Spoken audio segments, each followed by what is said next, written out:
Nous sommes la tête courée.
Seigneur, toi tu dis, et l'homme qui ne marche pas selon les conseils des méchants, qui ne s'arrête pas sur la voie des pécheurs, qui ne s'assied pas en compagnie de mon cœur, mais qui trouve son plaisir dans la loi de l'Éternel et qui la médite jour et nuit. Toi tu nous dis que cette personne, il est comme un arbre planté près des courants d'eau, et toi Dieu, tu donnes ton fruit à la personne à chaque saison. Seigneur, nous voici encore une fois l'église devant ta face. Nous sommes venus pour t'adorer, te chanter, te louer.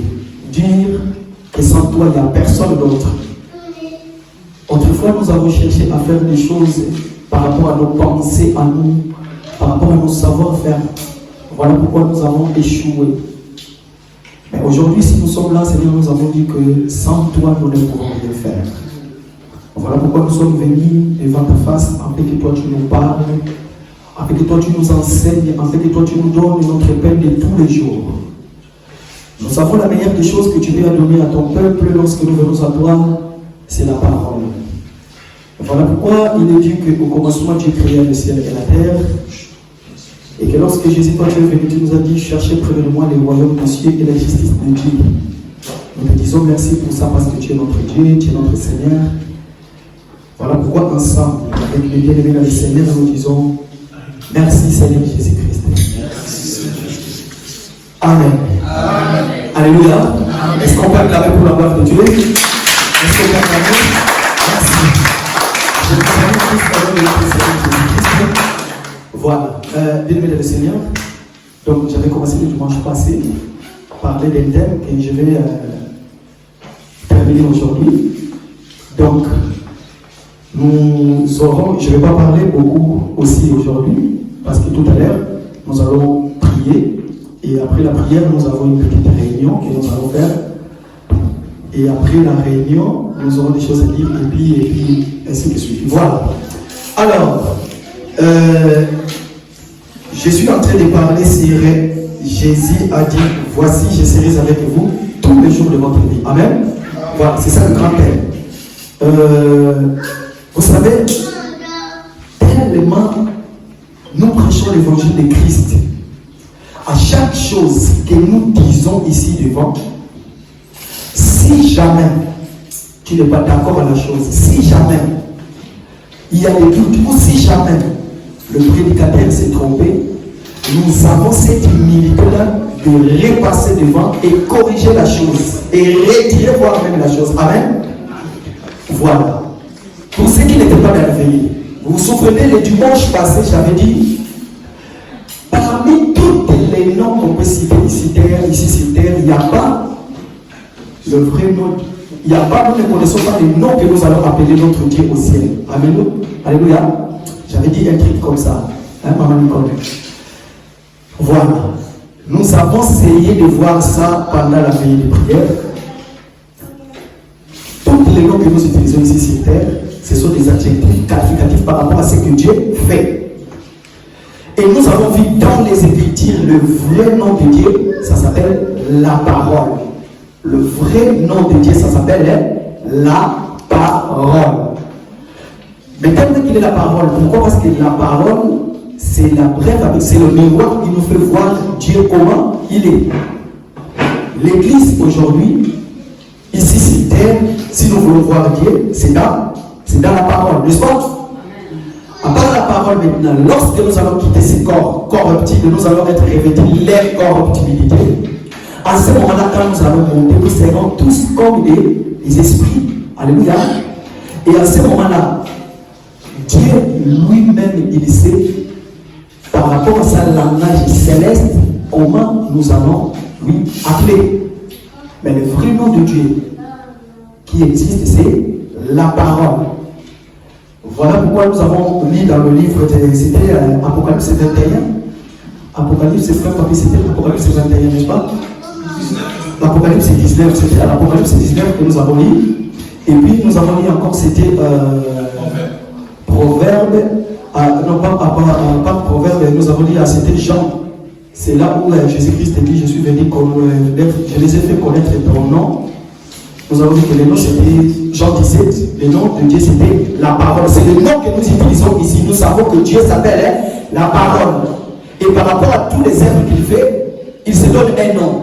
Quand il guérit quelqu'un, nous pouvons l'appeler éternel Dieu qui guérit. Quand il crée le ciel et la terre, nous l'appelons l'éternel Dieu le créateur, n'est-ce pas? Et quand Jésus-Christ est venu, nous l'appelons Emmanuel. Souvenez-vous, autrefois, il y avait l'arche qui marchait avec le peuple d'Israël. Cette arche-là signifiait que la présence de Dieu au milieu du peuple. Maintenant, il était temps que Jésus-Christ puisse venir, qu'il puisse habiter sur nous. Maintenant, aujourd'hui, le vrai arche, c'est lui-même le Seigneur, il habite en nous. Voilà pourquoi Dieu parmi les hommes, Emmanuel, n'est-ce pas? Dans tous les noms de la Bible, nous l'utilisons ça ici. Pourquoi? Parce que nous sommes ici.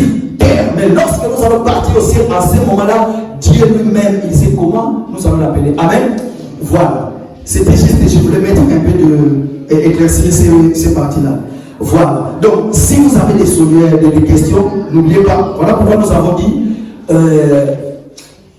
il y aura aussi des séances questions-réponses, si Dieu nous permet, à la fin des réunions de prière. Nous allons nous revenir encore dans cette eau de l'habitude. S'il y a des questions, il faut toujours poser des questions et nous sommes là pour y répondre. Amen. Voilà. Là maintenant, je vais survoler par rapport à ce que j'avais dit le dimanche passé. Parce qu'aujourd'hui, vraiment, je vais entrer dans le détail de toutes les choses. Amen. Voilà. Est-ce que vous pouvez pas nous lire dans le livre d'Apocalypse, chapitre 17. Nous sommes dans le livre d'Apocalypse, chapitre 17. Apocalypse, chapitre 17, verset 15. Alléluia. Voilà. Apocalypse 17, verset 15. Il me dit, les eaux que tu as vues, c'est lequel la prostituée est assise. Ce sont des peuples, des foules, des nations et des langues. Alléluia. Voilà. La Bible est claire. La Bible dit que il est dit, les eaux que tu as vues, sur lesquels la prostituée est assise, n'est-ce pas? Ce sont des nations, des langues, des foules et des peuples, n'est-ce pas? Alléluia. Ici, nous sommes en train de remarquer une chose. Il y a la prostituée, il y a une femme qu'on appelle la prostituée. Il fait quoi? Elle est assise sur de l'eau. Et la personne qui est l'ange qui est en train d'expliquer cela à Jean, il dit que la prostituée que tu as vue qui est assise sur les eaux, il est assis sur des peuples, des foules, des nations et des langues, n'est-ce pas? Nous allons comprendre une chose. Quand il est en train de parler, nous ne voyons pas comme ça les gens physiques, n'est-ce pas, comme toi et moi. L'apôtre Jean ne voit pas les gens physiques comme ça, mais il a vu une prostituée. Cette prostituée-là est assise sur la mer, sur les eaux. Et l'ange lui dit que ce sont des foules de peuples, des nations et des langues. C'est par là que nous allons comprendre que vous allez comprendre cette dame-là représente, si nous montons encore un peu, on est en train de nous dire que tous les habitants de la terre étaient ivres de l'enseignement de cette dame. Est-ce que nous pouvons le lire à partir du verset 2, s'il vous plaît? À partir du verset 4, pardon. Cette femme était vêtue de pourpre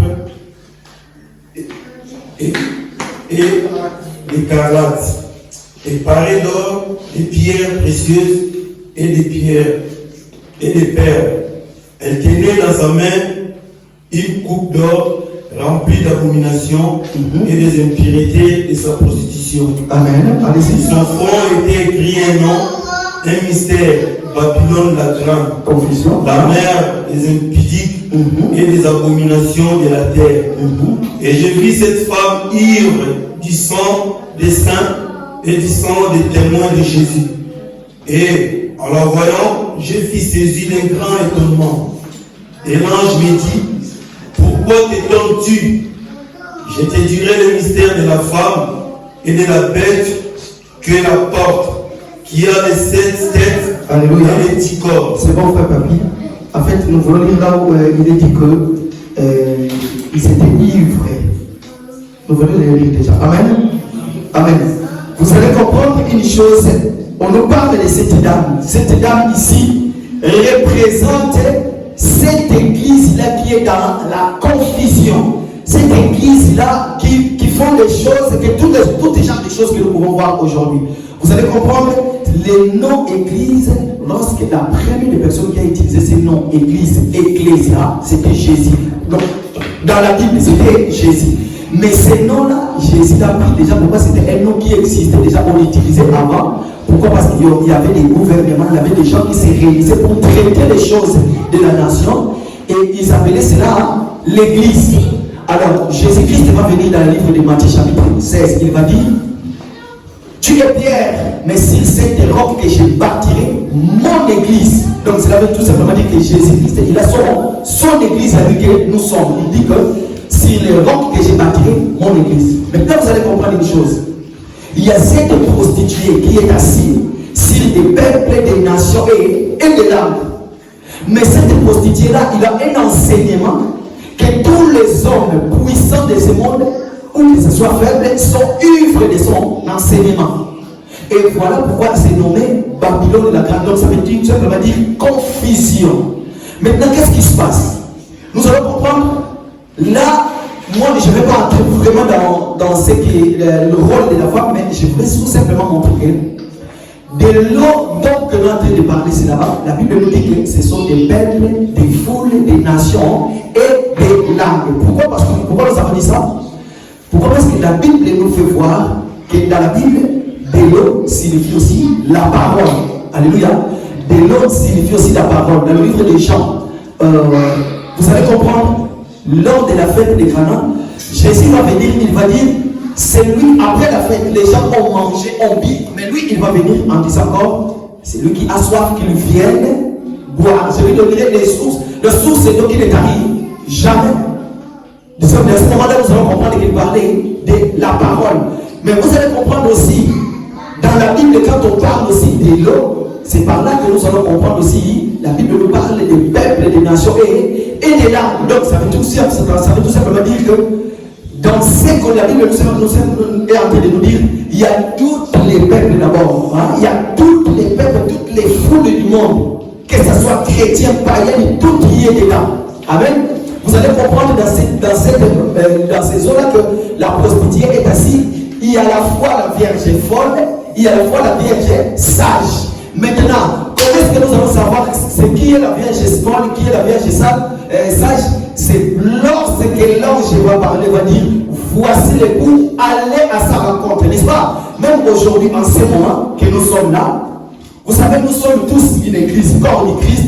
Nous sommes ici en train de prier, n'est-ce pas? Mais parmi nous, nous allons prier Dieu qu'il ne puisse pas avoir des vierges folles parmi nous.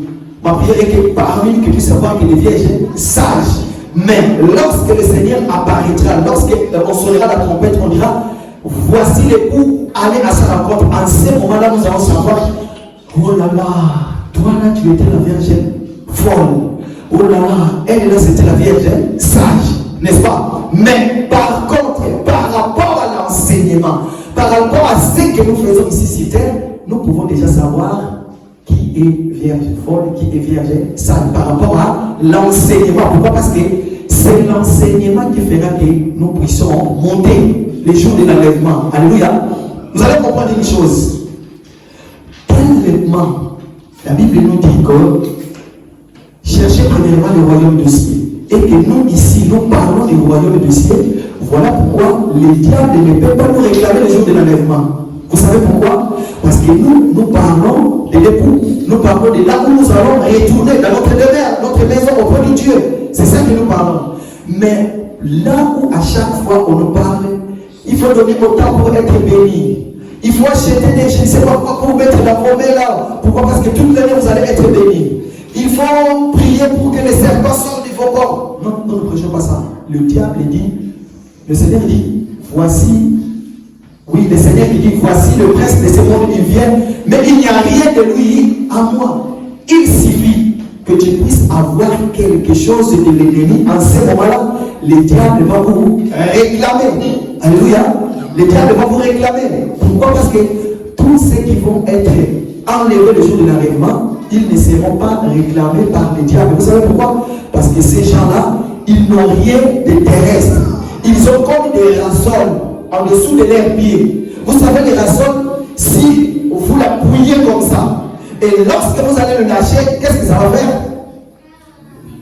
Ça va faire monter. Alors, tous les enfants de Dieu, nous avons des rassoles spirituelles qui vont nous aider à voler, à monter pour aller auprès de Dieu. Mais vous allez comprendre une chose. Tous les enfants du diable, ils ont les mains du diable qui vont les attirer. La terre va les réclamer. Non, toi tu as quelque chose qui m'appartient. Tu ne peux pas monter. Parce que toi tu m'appartiens à moi. Je suis dans le livre d'Égypte. La Bible dit comme ça.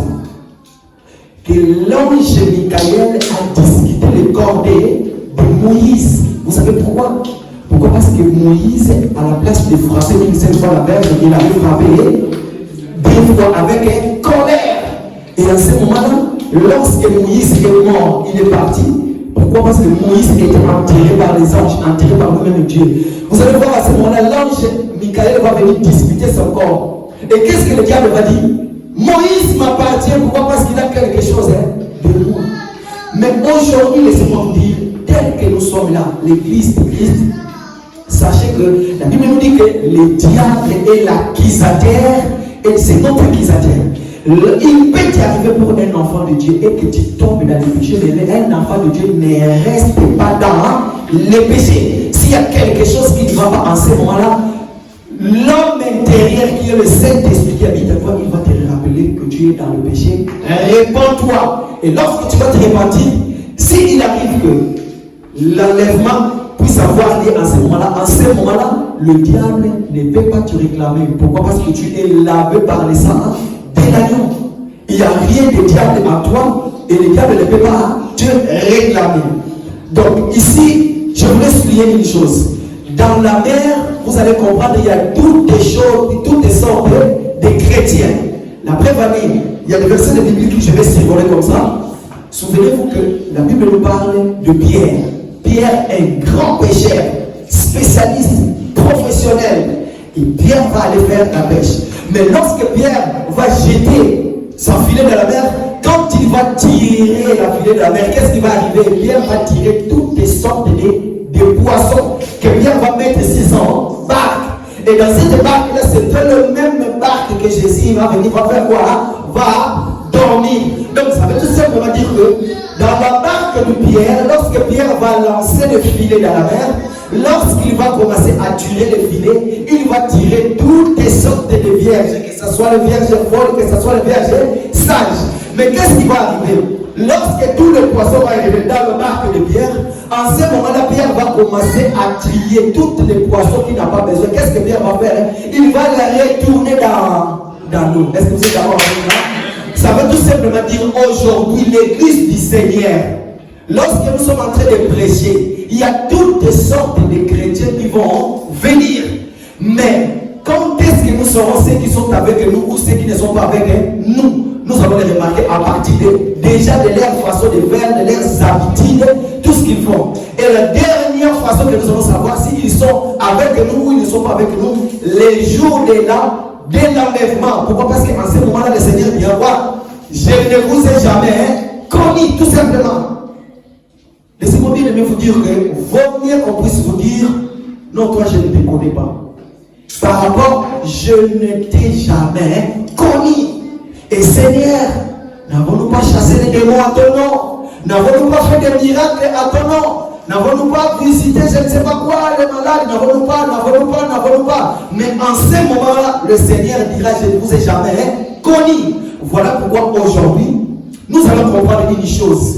Lorsque Pierre va aller lancer le filet va capturer toutes les sortes de chrétiens. Sachez que le filet aujourd'hui, c'est la parole. Le Seigneur va dire, allez et faites de toutes les nations des disciples.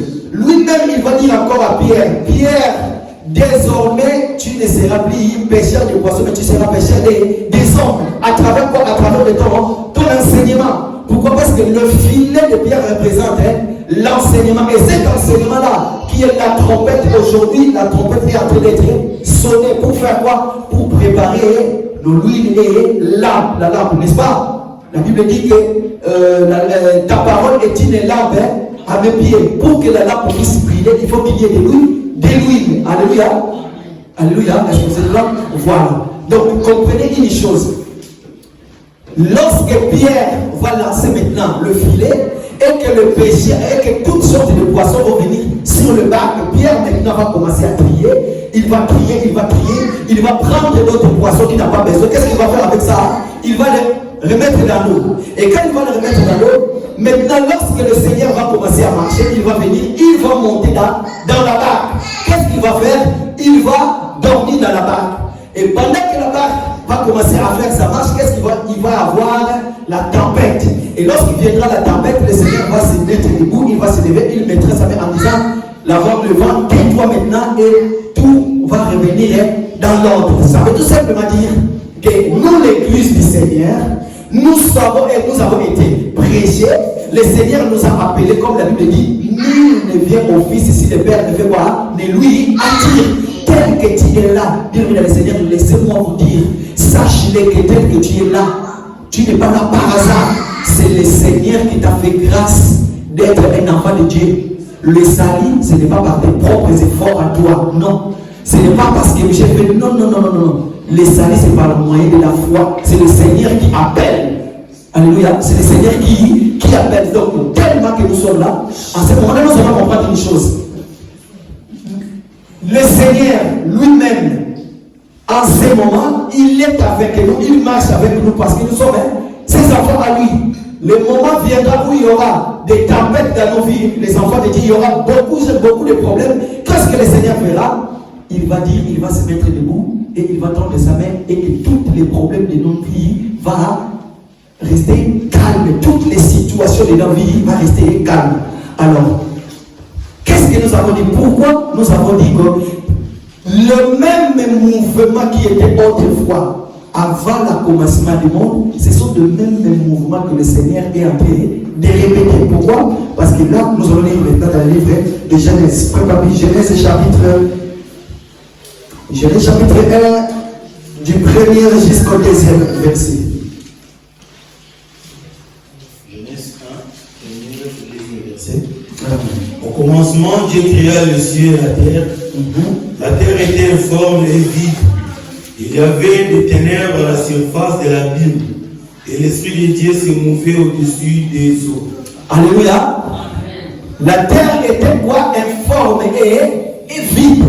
Et l'Esprit de Dieu se mouvait au-dessus des eaux. Bien aimé dans le Seigneur, laisse-moi vous dire qu'avant que vous veniez ici sur terre, vous étiez encore informe et vide, n'est-ce pas? Voilà pourquoi la Bible nous dit de l'autre côté, que le prostitué était assis sur la mer, n'est-ce pas? Il était assis sur la mer. Maintenant, les choses vont changer. De ce côté de la Genèse, on nous dit que l'Esprit de Dieu mouvait au-dessus des eaux. Amen. L'Esprit de Dieu mouvait au-dessus des eaux. Or, nous allons comprendre une chose. L'Esprit de Dieu ne peut que mouver au-dessus des enfants de Dieu. Si vous n'êtes pas un enfant de Dieu, sachez que l'Esprit de Dieu ne se mouvera pas au-dessus de vous. Pourquoi sinon, tout en étant l'enfant du diable, vous ne pouvez pas faire ce que nous sommes en train de faire. Vous pouvez faire prêcher, le diable aussi peut prêcher. Mais l'inspiration, ce qui est les choses de Dieu, il n'y a qu'un enfant de Dieu qui peut les manifester. Voilà pourquoi vous allez remarquer une chose. Je vous une petite parenthèse. Lorsque Moïse va aller devant Pharaon, qu'est-ce qui va arriver? Moïse va prendre sa verge, Moïse va les jeter par terre. Or, Moïse, en faisant cette chose, c'était la recommandation du Seigneur. Ça veut tout simplement dire quoi? Moïse va prendre les serpents, il va jeter par terre. Moïse va prendre la parole, il va le jeter par terre. Qu'est-ce que le diable aussi va faire? Le diable aussi va chercher à faire le même marque. Le diable aussi va copier. Il va copier. Il va prendre des faux serpents, des fausses enseignements. Il va les jeter aussi. Mais qu'est-ce qui va arriver? En ce moment-là, il faut que le serpent de Moïse, qui est un, puisse engloutir tous les serpents de magiciens. Pourquoi? Parce qu'ils ont une mauvaise parole. Ils peuvent passer. Voilà pourquoi je dis. Un magicien aussi peut prêcher la parole de Dieu. Un sataniste aussi peut faire des miracles, mais cela ne vient pas de Dieu. Mais par contre, il n'y a que Moïse qui peut prêcher la bonne parole et que la parole de Moïse puisse engloutir toutes les paroles du diable. N'est-ce pas? Il n'y a que Moïse qui peut le faire. Voilà pourquoi j'ai dit. Vous allez comprendre de l'autre côté, la prostituée aussi, elle a son enseignement à lui. Pourquoi? Parce que les gens de ce monde sont ivres de cet enseignement. Comme vous le voyez aujourd'hui, laissez-moi vous dire, tel que nous sommes là, tout simplement parce que nous ne prophétisons pas pour vous dans le sens que tu vas aller en Chine, tu vas jeter le conteneur, tu vas venir et vendre je ne sais pas où.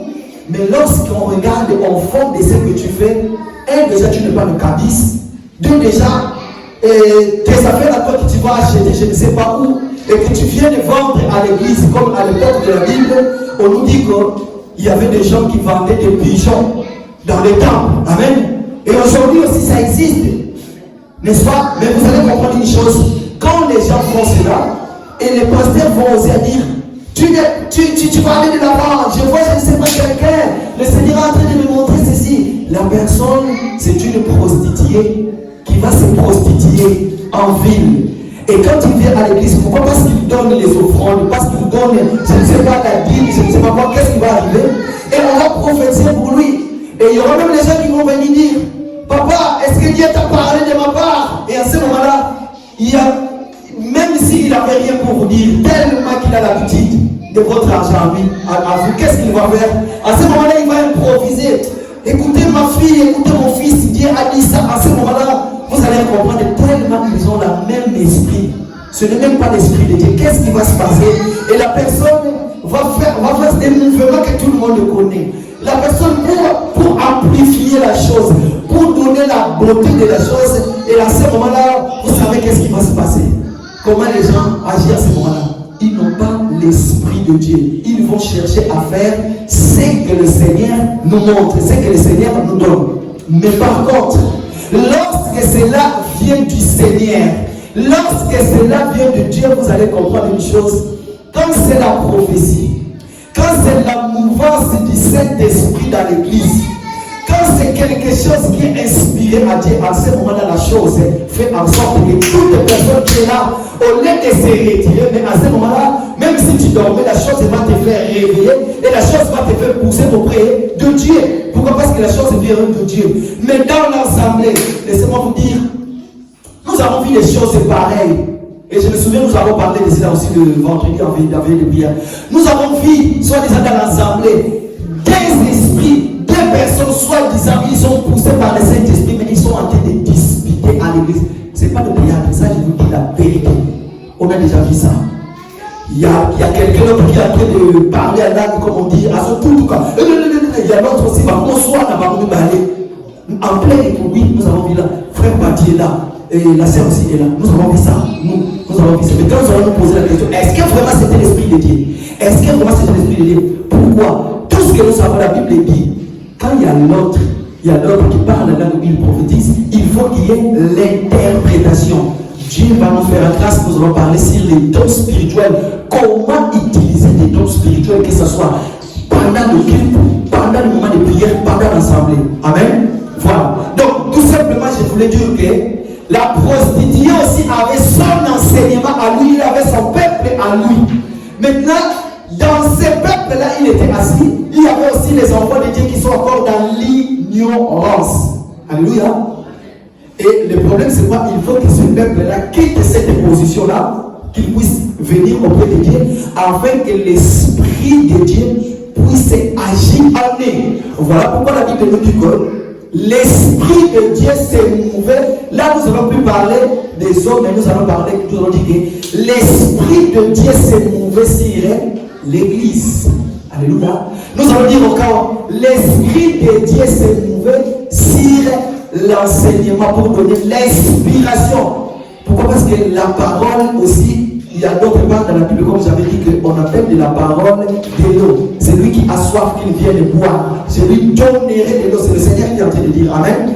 Donc c'est par là que nous allons comprendre que le Seigneur qui donne la parole. Et nous allons comprendre que c'est lui qui a soif qu'il vienne boire. À ce moment-là, quand tu viens au Seigneur, le Seigneur lui-même qui m'ouvre au-dessus de sa parole, qui marche au-dessus des autres, il va te donner l'inspiration. Pourquoi? Parce que tu as été mandaté.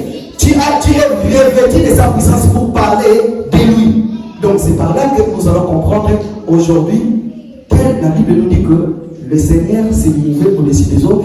J'avais dit, sache-le que Dieu t'a connu avant la fondation du monde. Dieu savait que toi, il y aura un moment, tu viendras ici sur terre. Quels que soient les problèmes de ta vie, quelles que soient les situations de ta vie, tu dis, sache-le qu'il y a un jour pour pleurer, il y a un jour pour rire.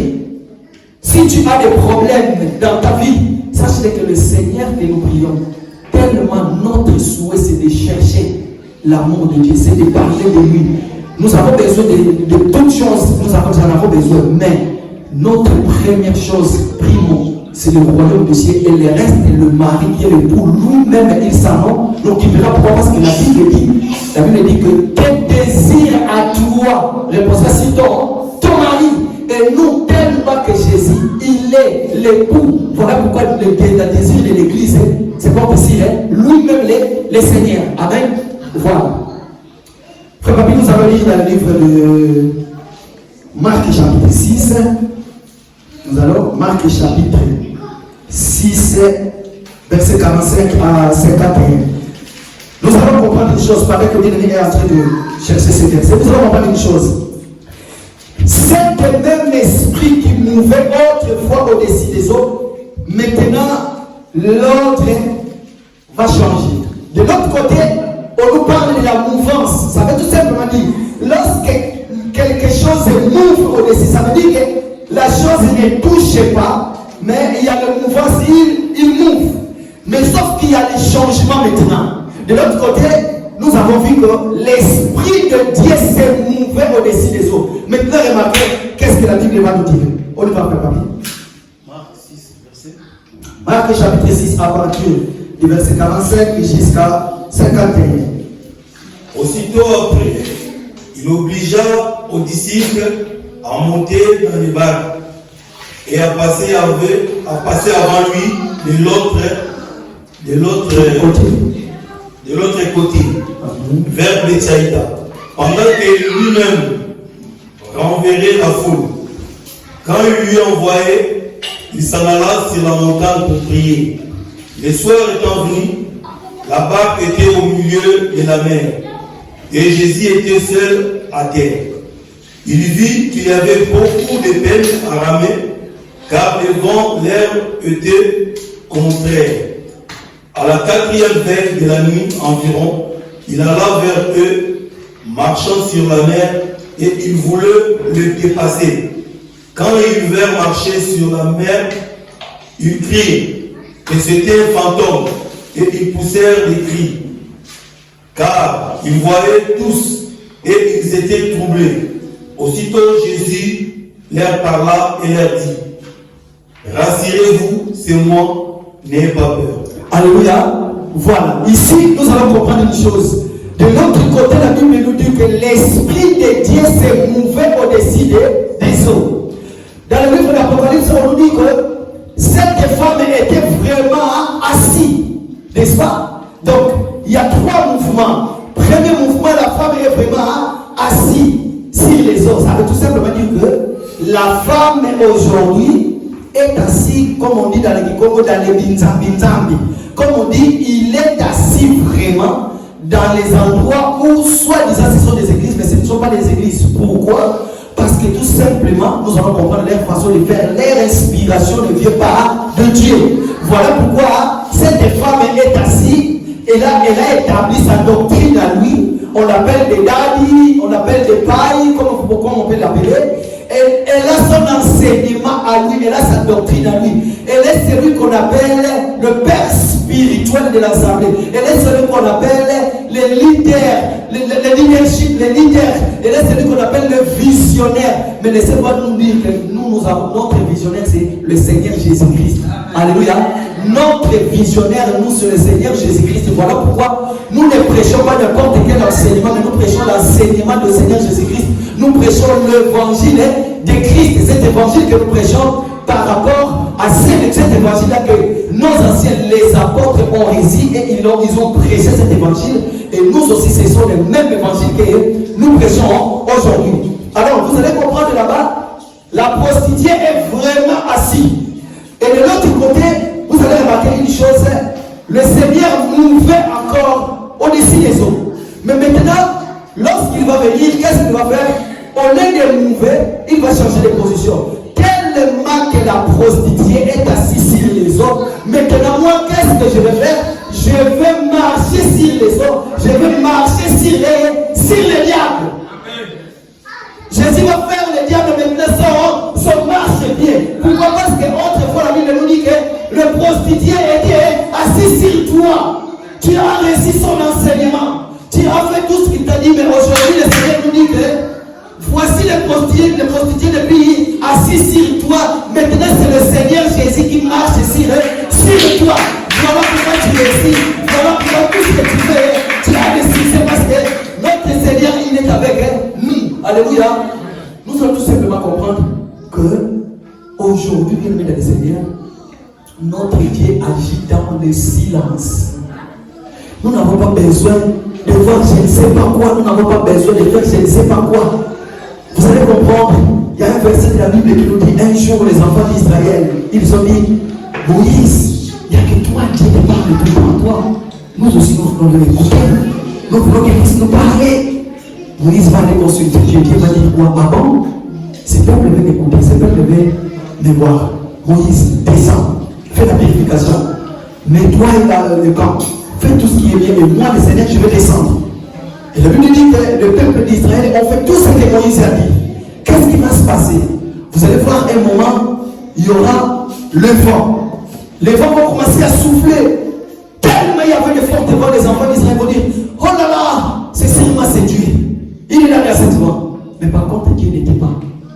Après, il y aura des tonnerres, on dit les caquets, boum. Ils ont dit non, Moïse, c'est militaire, non, vous ne voulez pas que Dieu puisse nous parler. Alors, qui te parle, et toi, transmets-nous la parole parce que nous ne voulons plus. Mais par contre, Dieu n'y était pas. Et à un moment, il y a eu le silence. Et dans cet silence-là, vous savez quoi? Dieu était en train de marcher sur son église. Dieu était en train de marcher calmement. Vous savez, laissez-moi vous dire, aujourd'hui, tout le monde peut prêcher. Aujourd'hui, tout le monde peut faire des miracles. Aujourd'hui, tout le monde peut faire je ne sais pas quoi par rapport aux images que nous avons vues. Cette dame-là maintenant, tout le monde l'utilise. Je ne sais pas comment il fait avec son bras, et à un moment on commence à prier et puis là, le bras redevient très bien. Il y a tout déjà des miracles. Ça, ce sont les vents, ce sont les caquets, ce sont les tonnerres. Mais le Dieu que nous prions, il est en train d'agir. Malgré qu'il agit dans le secret, mais il est là, il agit. Vous savez, nous n'avons pas besoin de publier des miracles. Même si aujourd'hui, s'il nous arrive, qu'on nous amène vraiment un paralytique qui tout fait, qu'on le voit comme ça, on prie pour lui et qu'il se met de lui, commence à manger.